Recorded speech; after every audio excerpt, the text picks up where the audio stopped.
Саламатсыздар ма, құрметті көрермендер.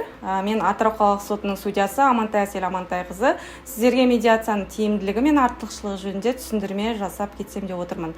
Медиация туралы заң 2011 жылы 28 қаңтарында қабылданған болатын. Алайда қазіргі уақытқа дейін көпшілік халық оның маңыздылығын түсінбейді. Бірінші кезекте медиацияның түсінігіне келетін болсақ, бұл тараптардың ерікті келісімі бойынша жүзеге асырылатын, олардың өзара тиімді, екі жақты келісімі болып саналады.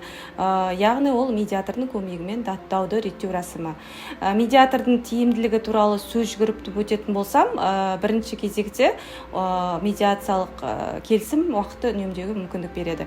Яғни айтып өткендей, арыз сотқа түскен күннен бастап татуластырушы судьямен 10 жұмыс күні мерзімі ішінде татуластыру шаралары өтеді. Осы орайда тараптар осы мерзім ішінде мәмілеге келе алады.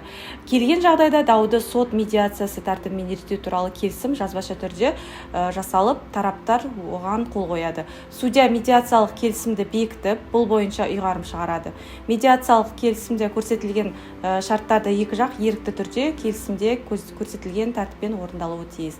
Ал егерде тараптар келісімге келмеген жағдайда іс негізінен сотта қаралып, яғни сотқа түскеннен кейін бірнеше айларға, одан қалды жылдарға созылуы мүмкін. Екінші мәселе, медиация тараптардың ақша қаражатын үнемдейді, яғни өкілдің көмегіне жүгінуге мәжбүр болмайды, сот шығындарынан, яғни мемлекеттік баждан төлеуден босатылады.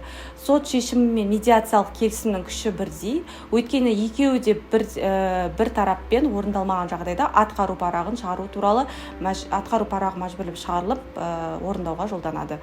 Қорыта келе, дау мұратты біту демекші, тараптар мүмкіндігінше дауласпай, өзара бітімгершілікке келулерін сұралады. Өйткені татуласу бұл жеңіліс емес, яғни жеңіс.